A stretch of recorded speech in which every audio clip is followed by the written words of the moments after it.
known as IPC4, just one step away from famine. In other words, they are facing starvation and are doing everything they can to survive. As always, women and girls are worst affected, and this is reflecting in rising rates of trafficking, forced marriage, and other abuses. More than 500,000 people in Ethiopia, South Sudan, Yemen, and Madagascar are already at the so-called IPC level 5, which means catastrophic or famine conditions. The war in Ukraine is now adding a frightening new dimension to this picture of global hunger. Russia's invasion of its neighbor has effectively ended its food exports. Price increases of up to 30% for staple food threaten people in countries across Africa and the Middle East, including Cameroon, Libya, Somalia, Sudan, and Yemen. I discussed this deeply troubling situation with the leaders of Senegal, Niger, and Nigeria during my last visit. They confirmed we are on the brink of a perfect storm that threatens to devastate people and economies. Our humanitarian operations are gearing up to help, backed by proven record of success. Humanitarian agencies and their partners helped to bring 6 countries in South Sudan back from the brink of famine last year. 6 counties, in South Sudan back from the brink of famine last year. They also prevented the worst outcomes over the past 6 years of conflict in Yemen, where food aid reached more than 10 million people a month in 2021. But humanitarians are also suffering the impact of rising food prices. In East Africa, the cost of food assistance has increased on average 65% in the past year. WFP has already been forced to reduce its support to 8 million hungry people in Yemen. Mr. President, I believe there are 4 actions countries can take now to break the deadly dynamic of conflict and hunger. First, investment in political solutions to end conflicts, prevent new ones, and build sustainable peace. Most important of all, we need to end the war in Ukraine. I call on all Council members to do everything in your power to silence the guns and promote peace in Ukraine and everywhere. Second, international humanitarian law, reflected in Resolution 2417 of this Council, specifies that goods and supplies that are essential to civilian survival, including food, crops, and livestock, must be protected. It also states that humanitarians must have unimpeded access to civilians in need. The Council has a critical role in demanding adherence to international humanitarian law and pursuing accountability when it is breached. I urge you to take maximum action to fulfill your role. Third, the interconnected risks of food insecurity, energy, and financing require far greater coordination and leadership. There is enough food for everyone in the world. The issue is distribution, and it is deeply linked to the war in Ukraine. I established the Global Crisis Response Group on Food, Energy, and Finance in March to provide data and analysis and propose solutions. The group immediately recommended that all food export restrictions should be lifted, strategic reserves should be released, and surpluses allocated to countries in need. As I told yesterday's call to action ministerial meeting, any meaningful solution to global food insecurity requires reintegrating Ukraine's agricultural production and the food and fertilizer production of Russia and Belarus into world markets despite the war. We are working to find a package deal that will enable Ukraine to export food, not only by train, but through the Black Sea, and that will bring Russian food and fertilizer production to world markets without restrictions. And this will require the goodwill of all countries concerned. Fourth, donors must fund humanitarian appeals in full. Almost halfway into 2022, our global humanitarian response plans are just 8% funded. In global terms, these are minuscule amounts. I urge countries to demonstrate the same generosity to all countries that has been shown in relation to the Ukraine. Official development assistance is more necessary than ever. Diverting it to other priorities is not an option while the world is on the brink of mass hunger. Indeed, the deep connections between conflict and hunger mean that generosity is not only an act of altruism. Feeding the hungry is an investment in global peace and security. Mr. President, in our world of plenty, I will never accept the death from hunger of a single child, woman, or men. Neither should the members of this Council. Thank you. I thank the Secretary General for his briefing. I now give the floor to Mr. David Beasley. Mr. Secretary, thank you very much. And Mr. Secretary General, thank you for your comments. You know, when the Nobel Peace Committee gave us the Nobel Peace Prize, it was clearly a message to the world that food security is critical to peace and stability all over the world. And what we're seeing now is an extraordinary destruction of the values that we hold so dear of feeding the poor and helping the needy around the world. Before the Ukraine crisis struck, I had been saying to leaders around the world that we were facing an unprecedented storm, a perfect storm because of conflict, climate, and COVID. And just when you thought it couldn't get any worse, Ethiopia. And then you thought it can't get any worse, and then Afghanistan. And then when you really thought it couldn't get any worse, Ukraine. And that's on top of areas that are struggling, as the Secretary General alluded to, with droughts, knocking on the door of famine, the Sahel, the Horn of Africa, and I could go as a ring of fire around the world. The numbers have escalated in terms of those marching to starvation from 80 million to 135 before COVID, and then because of COVID, 135 to 276 million people marching to starvation. And that number, because of the Ukrainian crisis, will rise to 323 million at least. Now, what's extremely troubling is out of those 276 million people that are marching towards starvation, struggling to find food on a daily basis, living from hand to mouth every day, there are 49 million people, as the Secretary General very clearly stated, in 43 countries that are knocking on famine's door. If you overlay those 49 million people in the 43 countries along with economic indices, because of the economic deterioration over time, the droughts, you begin to see which 43 countries very well could be destabilized, have famine, and resulting in not just death, but unrest and mass migration. We truly are at an unprecedented crisis.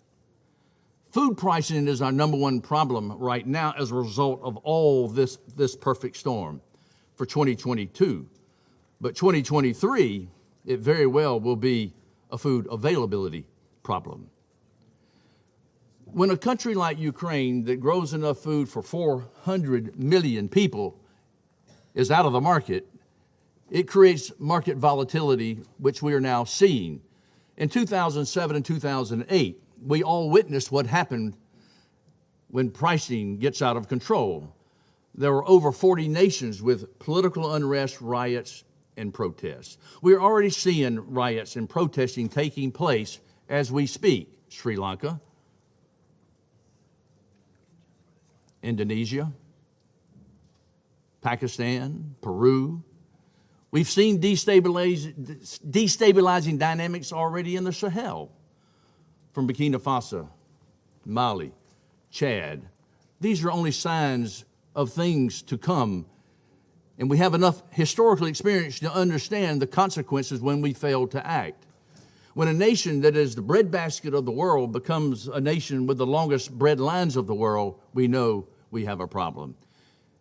And as the Secretary General clearly spoke, we're now reaching about 4 million people inside Ukraine. In fact, we're scaling up to 900,000 on cash-based transfers as we speak that will put liquidity back into the marketplace. But that does not solve the problem outside of Ukraine. That's why we've got to get these ports running. We've got to empty the silos so that we can help stabilize the food crisis that we're facing around the world.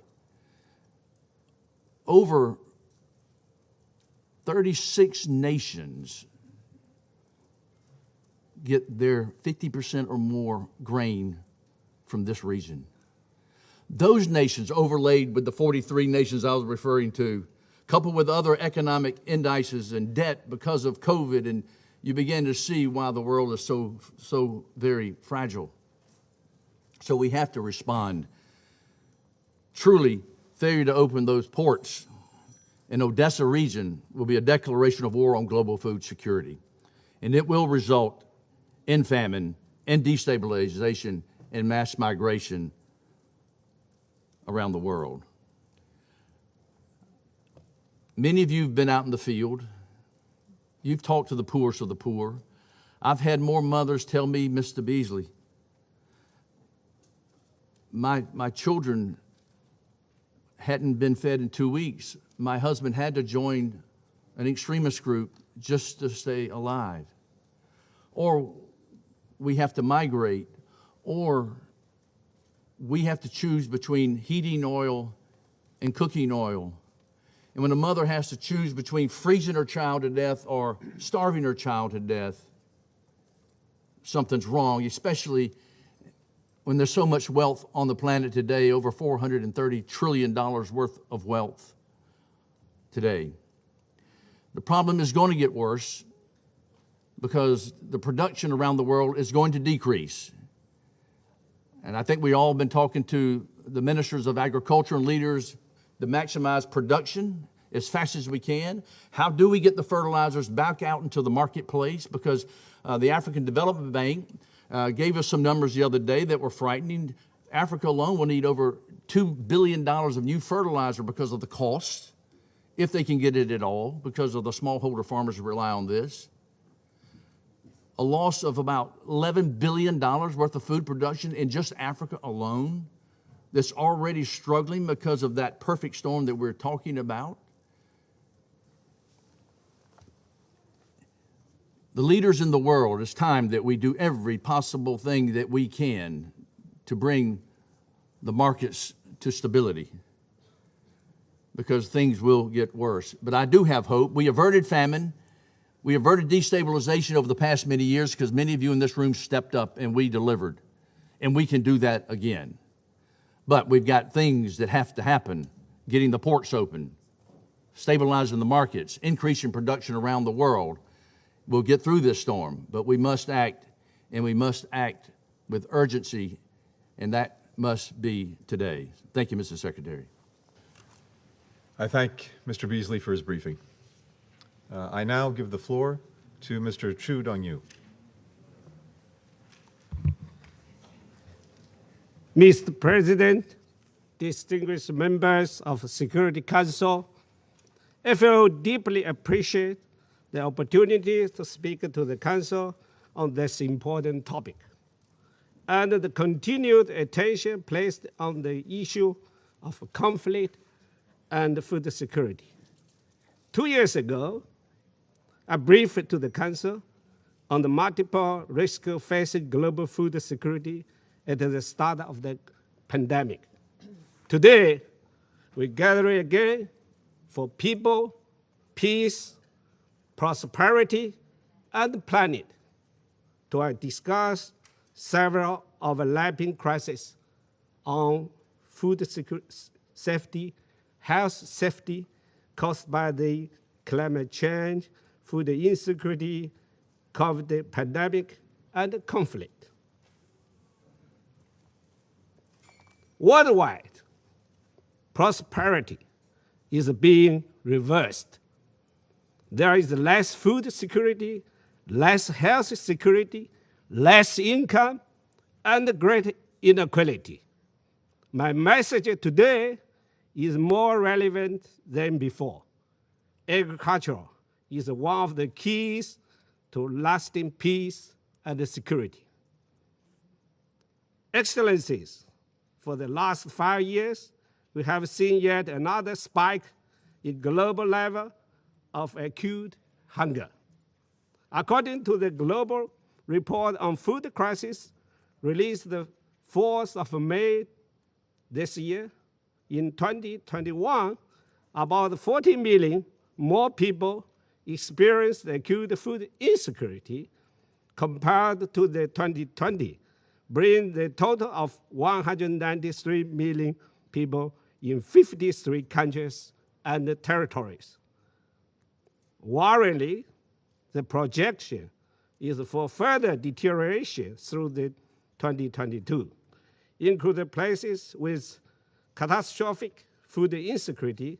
There is a farming risk in Yemen, Somalia, South Sudan, and Afghanistan.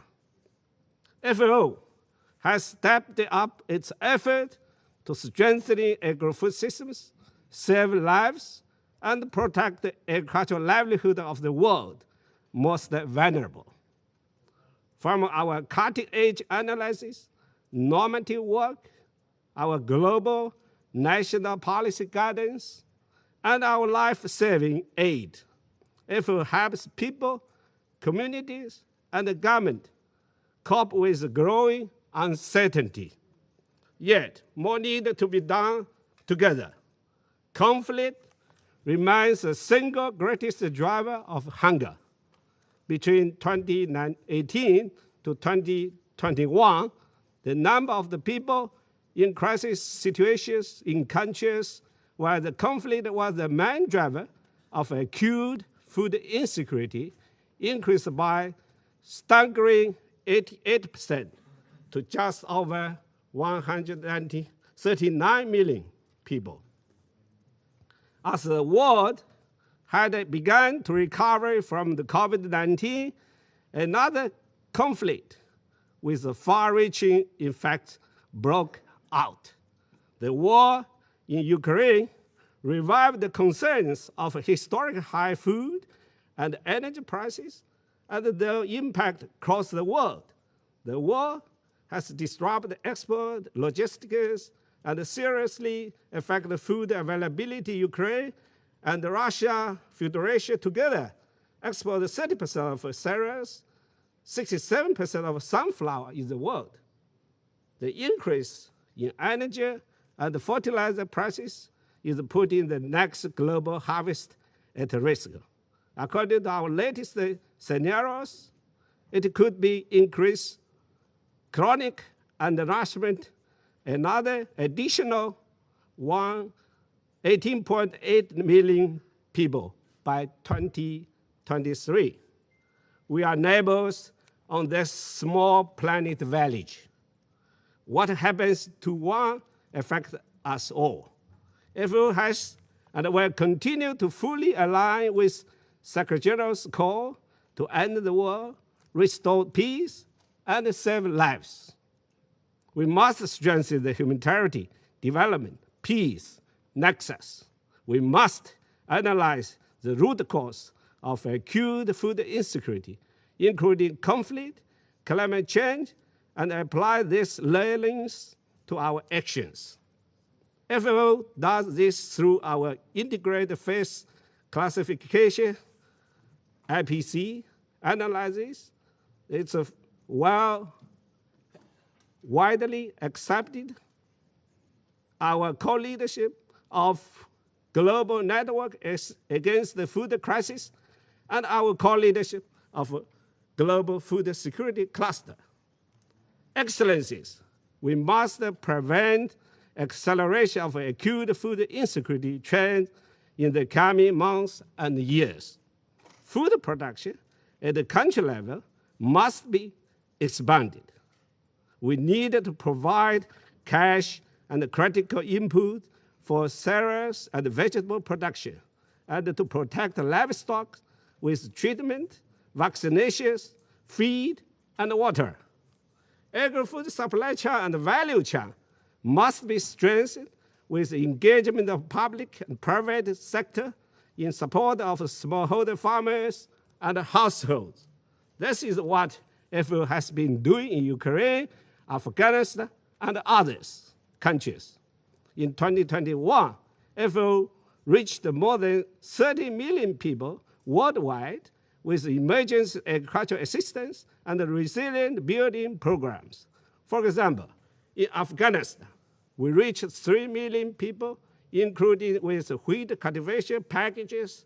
This cost just $160 and met the stable cereals requirement for a family serving for an entire year.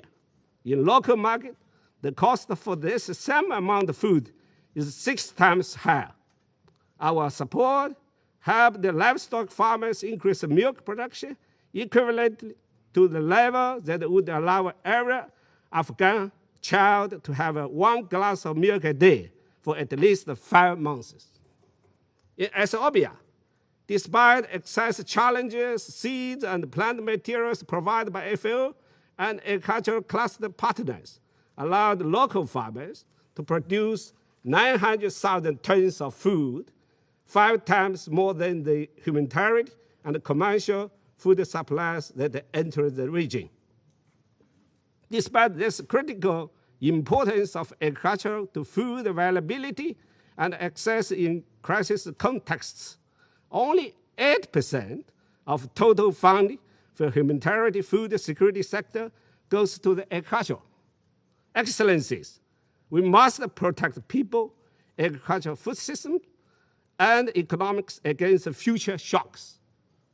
To prevent the impact of conflict on food insecurity, we must increase the sustainable productivity, strengthen capacity to deliver relevant services and commodities, and provide access to innovative financial tools and digital services. Members urgently need to transform their agri-food systems to be more efficient, more inclusive, more resilient, and more sustainable for better production, better nutrition, a better environment, a better life, leaving no one behind. Last month, I traveled to Bangladesh, and Bangladesh with the innovation, they get the food supply with rice, and early this month, I traveled to see the young farmers in Azerbaijan.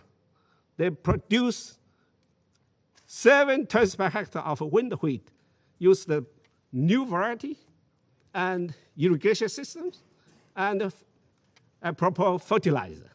It's a double yield. And yesterday, I got to know the Minister of Mexico. They can double the yield in some province of Mexico by using the new varieties, new fertilizer, and with irrigation, corn yield that can double.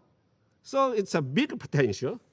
Excellencies, ladies and gentlemen, I sincerely hope that you continue to provide the necessary aid for food insecurity globally, allocate new resources to sustain agricultural production in challenging contexts, and continue to recognize and support the role of agricultural food security, peace, and contribution of international organizations like FAO, IFAD, WFP, and others. Based on my professional knowledge and experience, we can feed the world sufficiently, sustainably, with existing tools if we all play our part. Like this country, Great America, irrigate land. You can produce 2 times more than unirrigated. It's a natural rain-fed farming. Only 80% of Arab land here are irrigated. In Asia, it's a 48 to 60. In Europe, it's 12%. And in Africa, only 3%. In Latin America, about 20%. So I strongly encourage all the members here and the partners here improve the water management, irrigation system, not only depend on God, depend on our technology and the investment on infrastructure.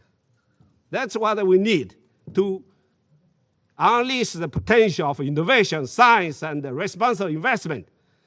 So many years, investment in rural areas agriculture, it's left behind so many years, no matter developed countries or developing countries. That's really, I strongly recommend to Mr. Blinken and others, look at these issues, and the soil and other big issues. We need at least 10 years, 20 years to look at the soil science. Soil and then quality seeds. You can improve the 20 to 30% of seed yield, like a hybrid rice, 30 to 50% increase, and a hybrid corn, it's a 30 to 40%. Minister of Mexico, he is an expert on breeder. Yeah? So technology is there, tool is there. We need a strong political commitment and also responsible investment. Work together with private sector and get all the key partners on board. That's why hand-in-hand initiative we needed to strengthen. Dear colleagues, you can put a policy in place that both increase productivity and protect natural resources. We always say produce more and better with less. How less? Less impact, less input, less impact, negative impact on environment. The solution is technology and good policy and management. You can invest more in innovation and new technology, especially in water management, irrigation systems, high quality agricultural input, include fertilizer, and in more transparent marketing information systems. Agricultural system provide food, feed, fiber, and biofuels, including biogas. So agriculture not only provide food, feed, fiber, cotton, fiber crops, and biofuels. That's real renewable energy. They support the future of the people on this small planet forever. On 19 May in 1943, our predecessors convened the first United Nations Conference on Food and Agriculture in Hot Spring, Virginia, United States of America. It's a destiny, it's a coincidence. Today is, what is day? It's the 19th May. After 79 years, let's read back. Our founders saw that FAO must play the vital role in the quest for peace. They wrote, I quote, Food and Agriculture Organization is born out of the need for peace as well as the need for freedom from want. The two are interdependent. Progress towards freedom from want is essential to lasting peace. Much has changed since then, after 79 years. But one thing remains constant. The world needs enough food, good food, and bad food for all. Investing in our agri-food systems is more relevant than ever. Let us work together effectively and coherently. I learned from the Secretary General, he transferred from English to French. Now I transfer to last words in Chinese. We are 6 UN languages. So I made a special poem to the president. 山高人未峰，民以食为天。团结一条心，两岸会万民。Best wishes to President Mr. Blinken, FLDG, on 19th of May, 2022. I thank you. I thank Mr. Chu for his briefing. I'd now like to give the floor to Ms. Sarah Manker. Thank you, Mr. President, for inviting me to address the Security Council. Your Excellencies, distinguished guests, ladies and gentlemen, it is an honor to be here today to highlight and reaffirm that food security is, in fact, national security and global stability. Before I share some data-driven insights on the state of our global food systems, let me tell you a little bit about Grow Intelligence. Grow is a company founded to help tackle two of the greatest challenges we face as humanity: food security and climate change. We are a global company with offices in Nairobi, Singapore, and New York. Our team comes from over 40 countries that range from Ethiopia, where I am from, to Russia, Nigeria, India, the United States, China, and Ukraine. We are a company of domain experts in software infrastructure, climate science, agronomy, trading, and financial markets. We combine that with world-class engineering and AI talent. We work with large and small companies. We work with financial institutions, and we work with multiple governments. I come here today to share insights from our data with the underlying hope that all of us here with the power to change the course of history will choose to do so. I want to start by explicitly saying that the Russia-Ukraine war did not start a food security crisis. It simply added fuel to a fire that was long burning. A crisis we detected tremors from long before the COVID-19 pandemic exposed the fragility of our supply chains. I share this because we believe it's important for you all to understand that even if the war were to end tomorrow, our food security problem isn't going away anytime soon without concerted action. Now, on to the statistics. Grow Intelligence estimates show that price increases in major food crops year to date has made an additional 400 million people food insecure. Now, there are a few food insecurity statistics shared, so I want to define that by saying this, looking at number of people at $3.59 a day. So broader, but the march towards starvation. To put this into perspective, that is equivalent to the number of people that China has taken out of poverty in the last 20 years. In 5 months, we have undone 20 years of progress. Furthermore, our economic shock models show that year-to-date changes in prices of agricultural products have already affected some economies by 3 to 5% of their GDPs. Countries disproportionately affected are in regions such as North Africa and the Middle East, the Horn of Africa, and West and Central Asia. And it can get much worse.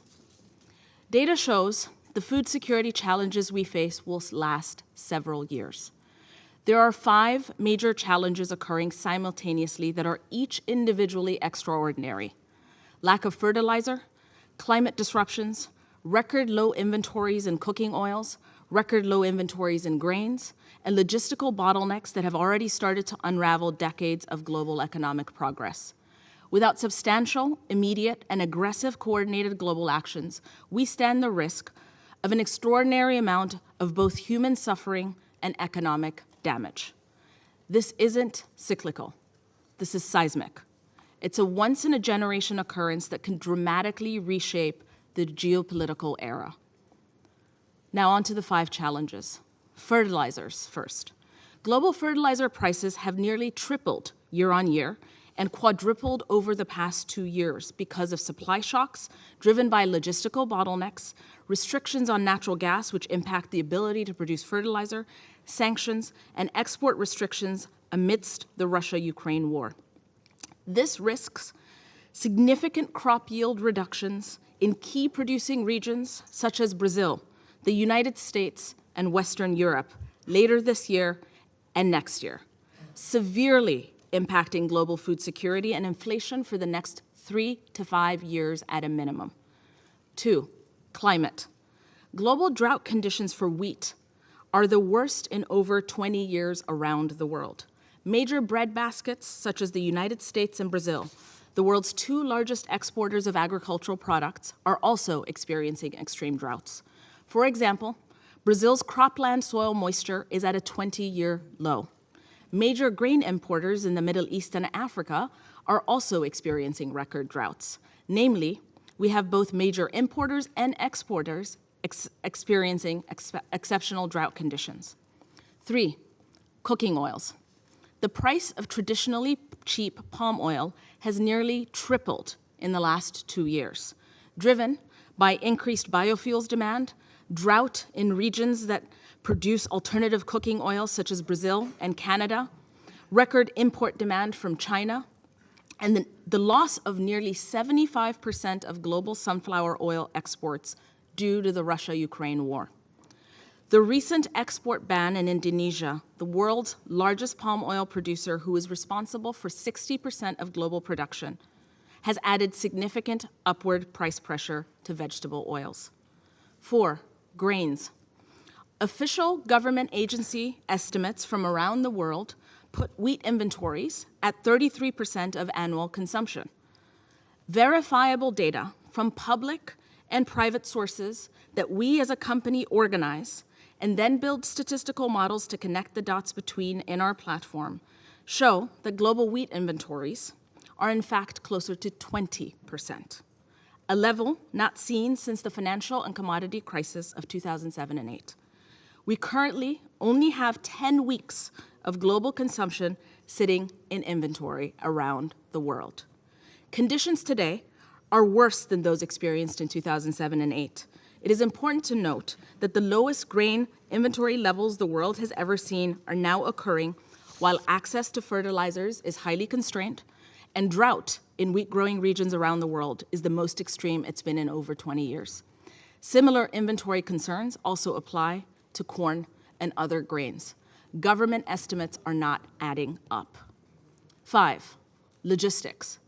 Russia and Ukraine used to provide nearly a third of the world's wheat exports and are in the top 5 exporters of corn globally. Combined, they used to export 75% of global sunflower oil supplies. All Ukrainian ports remain closed, making it impossible to move any of Ukraine's harvested grain across its borders. Shifting to rail will move less than 10% of pre-war flow. It's not enough. Russian exports, which also include fertilizer, are limited because of Black Sea maritime hazards. Any one of the 5 things I outlined would be considered a major issue in commodity markets. The 5 combined are truly unprecedented. I come here today not to specifically offer or provide solutions, as there will be other venues to do so, but rather to X-ray and diagnose the problem for those of you in this room that have the power to change the course of our history. In a world that is increasingly isolationist, we need to come together. Food is personal, but our agricultural systems are global. There is no version of the world where every country has all the natural resources it needs to survive and thrive. One key takeaway from our data is how often we see repeated examples of cause and effect, highlighting surprising connections and interdependencies.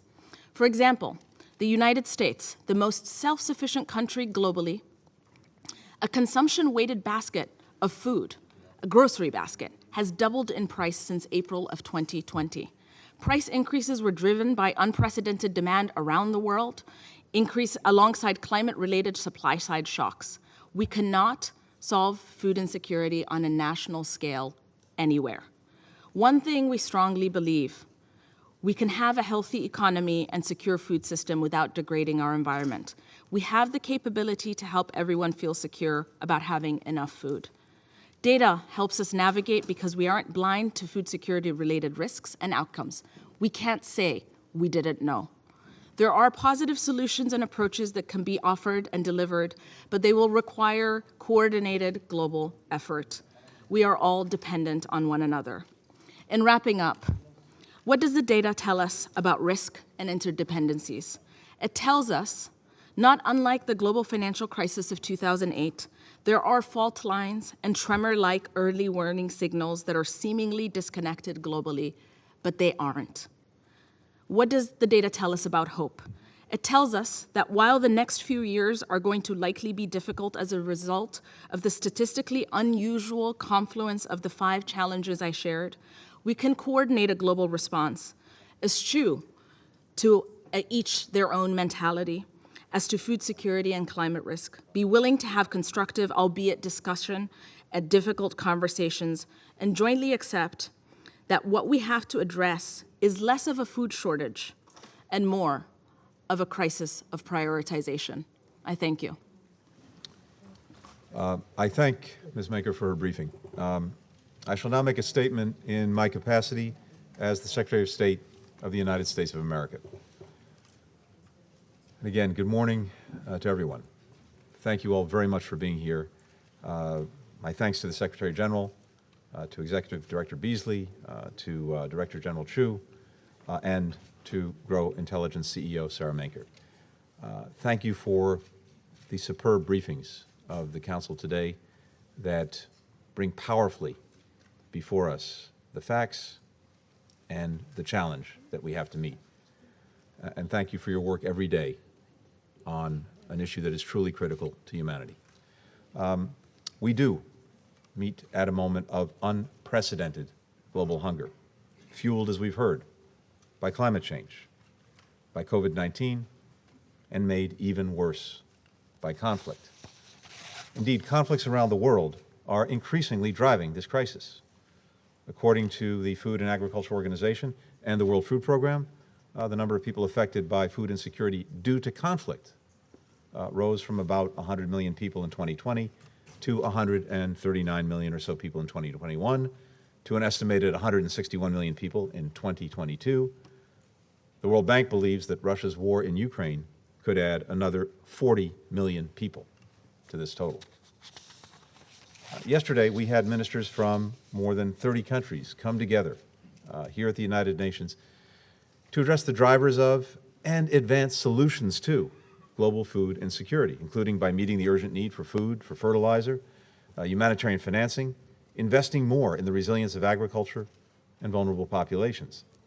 For our part, the United States announced another $215 million in emergency food assistance to add to our $2.3 billion in humanitarian food aid since February. I want to thank all of the countries that stepped up, and I want to encourage others to join us.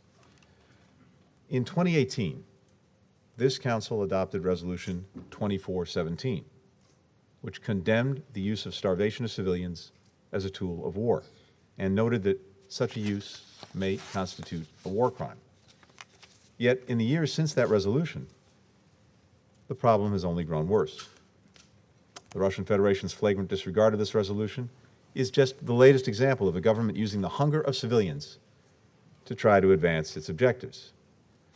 It's also another example of how Russia is violating the rules-based international order that is integral to the shared security and prosperity of all UN member states, an order this Council, and in particular, its permanent members, have a responsibility to uphold, to defend, and to strengthen. In this Council, a few members have repeatedly used language lamenting the suffering caused by this war and calling on all sides to bring it to a stop. Let's not use diplomatic speak to obfuscate what are simple facts. The decision to wage this war is the Kremlin's, and the Kremlin's alone. If Russia stopped fighting tomorrow, the war would end. If Ukraine stopped fighting, there would be no more Ukraine. Russia's unprovoked war of aggression has halted maritime trade in large swaths of the Black Sea. It's made the region unsafe for navigation, trapping Ukrainian agricultural exports, as we've heard, jeopardizing global food supplies. Since February 24th, Russian naval operations have demonstrated the intent to control access to the northwestern Black Sea, the Sea of Azov, to block Iranian ports. Our assessment is that this is a deliberate effort, evidenced through a series of actions taken by the Russian government. On the first day of the invasion, Russia issued an official warning to all members that significant areas of the Black Sea were closed to commercial traffic, essentially shutting them down to shipping. Since then, the Russian military has repeatedly blocked safe passage to and from Ukraine by closing the Kerch Strait, tightening its control over the Sea of Azov, stationing warships off Ukrainian ports, and Russia has struck Ukrainian ports multiple times. These and other actions have effectively cut off all commercial naval traffic in and around the port of Odessa. The Russian Federation has mirrored these attacks on land, repeatedly attacking Ukrainian civilian infrastructure that is critical to the production and transport of food, such as water, power, rail lines, destroying Ukrainian grain storage facilities, stealing stocks of food in the parts of Ukraine that it illegally occupies. The consequences of these actions have been devastating. The food supply for millions of Ukrainians and millions more around the world has quite literally been held hostage by the Russian military. The World Food Program recently estimated that a third of all Ukrainians are facing food insecurity, with children, pregnant women, the elderly at heightened risk of malnutrition. In besieged cities like Mariupol, Russian forces have repeatedly blocked the delivery of food and other life-saving aid to tens of thousands of trapped civilians.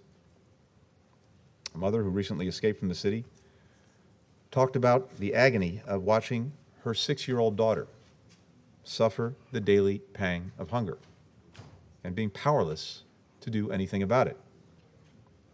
"I just sobbed," she said, screaming into a pillow when no one could see. She and her children eventually escaped. Countless thousands of others are still trapped. The Russian government seems to believe that using food as a weapon will help accomplish what its invasion has not: to break the spirit of the Ukrainian people. Still, Ukrainians are going to great lengths to feed their own people and to feed the world. Farmers in Ukraine continue to risk their lives to produce wheat and other crops. Many have returned to fields that are filled with mines. They wear bulletproof vests and helmets as they harvest. And, as we've heard already powerfully this morning, it's not only Ukrainians who are suffering. As a result of the Russian government's actions, some 20 million tons of grain sit unused in Ukrainian silos as global food supplies dwindle, prices skyrocket, causing more around the world to experience food insecurity.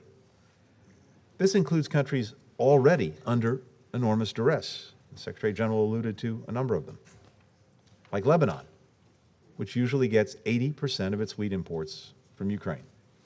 Somalia, already on the brink of a famine, even before Russian tanks rolled into Ukraine, and which must now deal with rising wheat and flour costs. The Russian Federation claims falsely that the international community's sanctions are to blame for worsening the global food crisis. Sanctions aren't blocking Black Sea ports, trapping ships filled with food, and destroying Ukrainian roads and railways. Russia is. Sanctions are not emptying Ukrainian grain silos and stealing Ukrainian farm equipment. Russia is. Sanctions aren't preventing Russia from exporting food and fertilizer. The sanctions imposed by the United States and many other countries deliberately include carve-outs for food, for fertilizer, and seeds from Russia. And we're working with countries every day to ensure that they understand that sanctions do not prevent the flow of these items.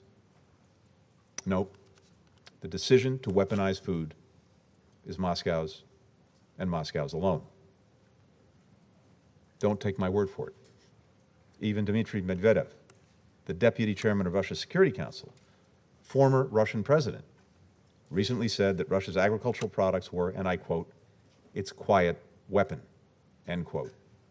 He then added, and I quote, "quiet but ominous," end quote. This council has a unique responsibility to address the current crisis, which constitutes a serious threat to international peace and security. That starts by strongly and unequivocally calling the Kremlin out for its atrocities in Ukraine and for worsening the global food crisis through an unprovoked war of aggression.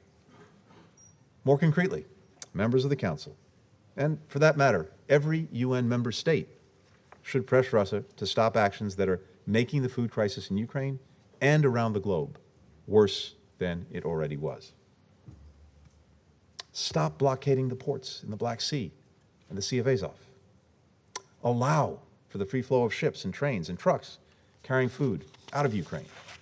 Stop preventing food and other life-saving supplies from reaching civilians in besieged Ukrainian towns and cities. Stop threatening to withhold food and fertilizer exports from countries that criticize your war of aggression. All of this is essential to save lives in Ukraine and to save lives around the world. The Russian Federation is not the only government or organization to exploit food insecurity for its own cynical ends. South Sudan, armed groups and warring parties have for years blocked humanitarian assistance to civilians. Experts estimate that up to 7 million people will face crisis levels of food insecurity in the country in this year. In Syria, with the Kremlin's ongoing support, the Assad regime has besieged communities like Eastern Ghouta and caused the widespread starvation of its own people. It also routinely obstructs the cross-border delivery of life-saving humanitarian aid, robbing and even attacking United Nations convoys, as we've discussed repeatedly in this Council. This Council must consistently call out governments and armed groups when they use similar tactics, like attacking the means of food production and distribution, blocking humanitarian aid from reaching those in need, besieging civilian populations. The United Nations was created with the aim of advancing human rights and preventing atrocities, including the atrocity of using starvation as a weapon against civilians, like during the siege of Leningrad by the Nazis, during which an estimated 1 million Russians lost their lives, including many who starved to death. Among the victims was the 1-year-old brother of President Putin. Or during the Holodomor, during which millions of Ukrainians died of hunger due to a Soviet campaign of forced collectivization and terror.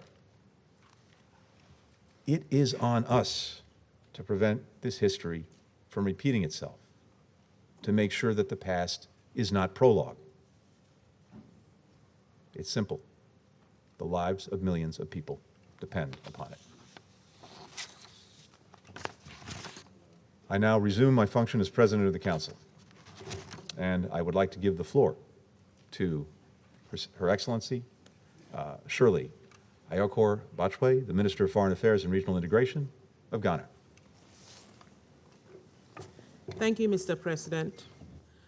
Secretary of State Antony Blinken, I would like to thank you and the U.S. delegation for highlighting the very important subject of armed conflict and food insecurity during your presidency of the Council. I'd also like to thank Secretary General Antonio Guterres, also the WFP Executive Director, the FAO Director General, and the founder and CEO of Grow Intelligence for their briefing. We appreciate their useful perspectives on armed conflict and food insecurity. Mr. President, this Council is no stranger to the harrowing reports of starvation and other forms of food insecurity caused by conflict in different parts of the world. Millions of people, especially children, have suffered or perished from food insecurity in the challenging periods of conflict that my own continent has had to endure, especially over the past 3 decades. The food systems of those countries in conflict usually collapse, with huge consequences for the economy, livelihoods, and living standards. Those impacts were localized, and those of us who lived outside the theater of war were involved only in as much as our conscience compelled us to act, including taking in refugees or by intervention through peace support operations.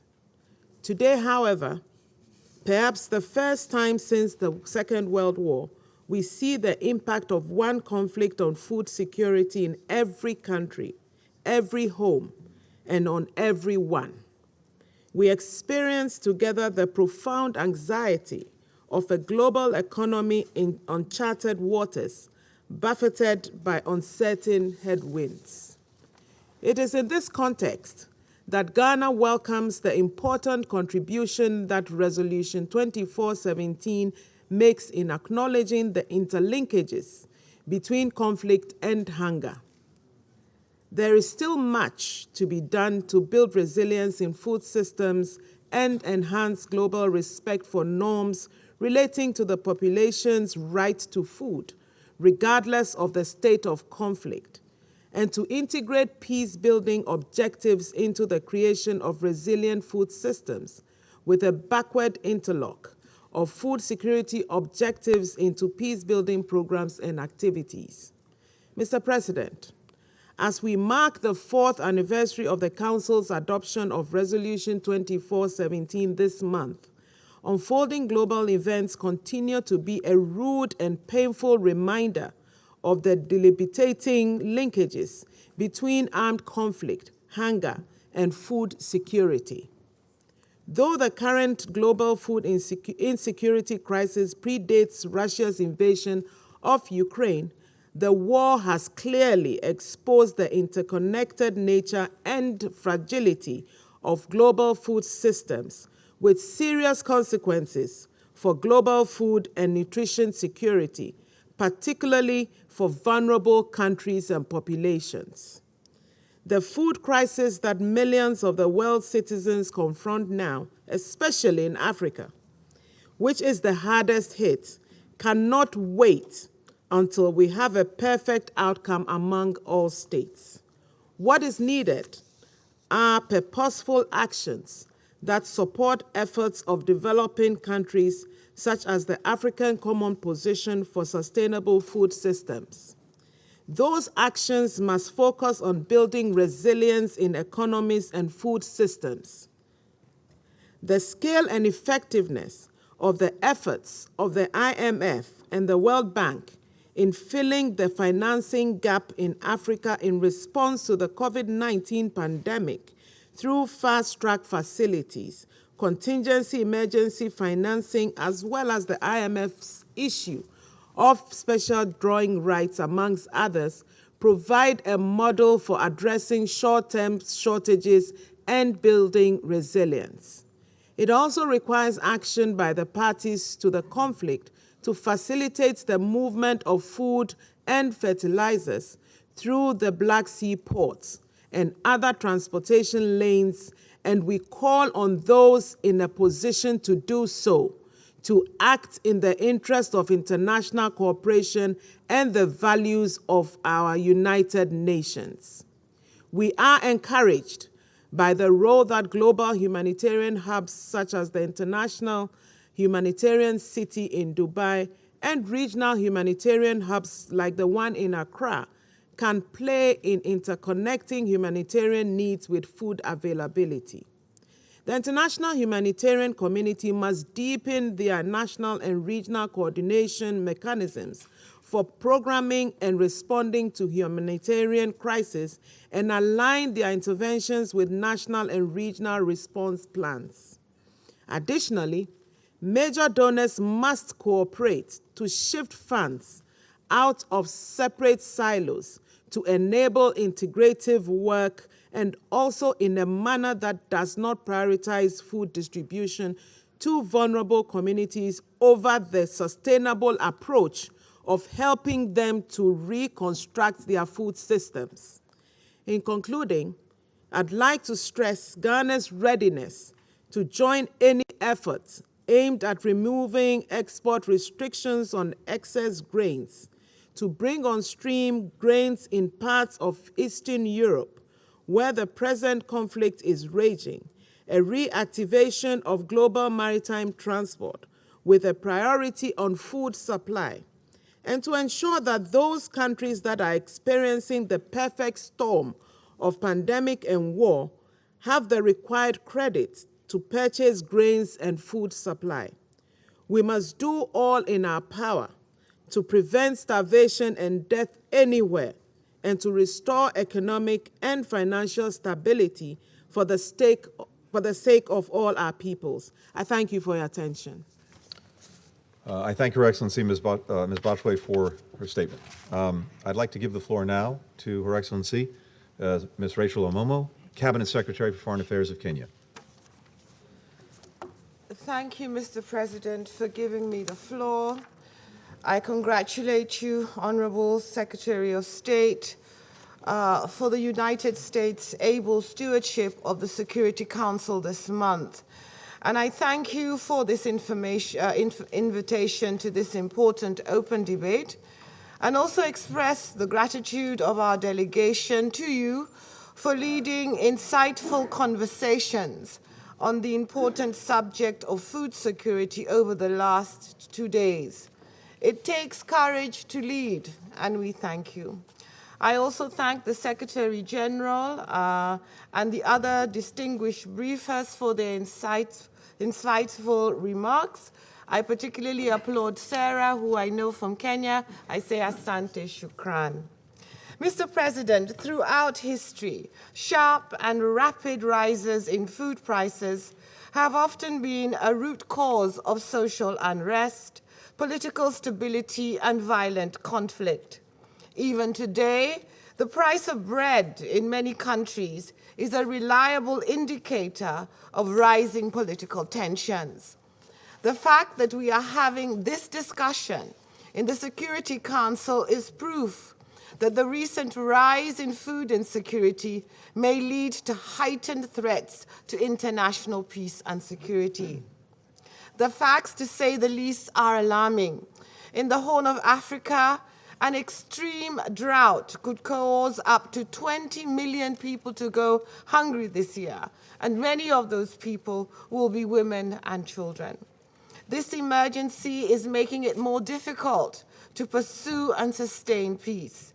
It is making entire populations dependent on food aid and is becoming part of the conflict dynamics in our region as militants and belligerents exploit the emergency to entrench their control and access to financing. There is a strong connection between the food shortages in Yemen, in Afghanistan, in the Sahel, and in parts of the Horn of Africa, and conflict-related instabilities. In Somalia, Al-Shabaab, an Al-Qaeda-affiliated terrorist group, last year alone displaced nearly 30,000 people from 42 villages. It imposed blockades in various towns in the Bokol region, leading to shortages of food and essential commodities since early 2021.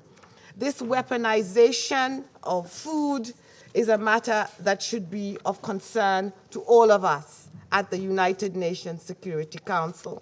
Mr. President, more recently, the war in Ukraine is causing unprecedented global food and energy supplies disruptions.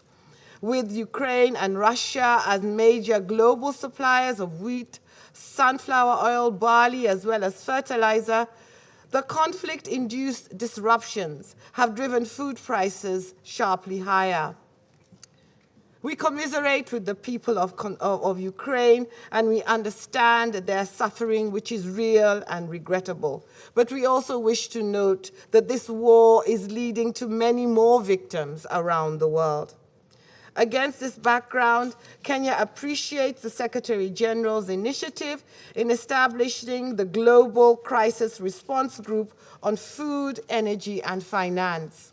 Its recommendations offer us a useful starting point in the immediate actions we need to take in response to the immediate pressures we are facing, particularly in Africa and in the developing countries.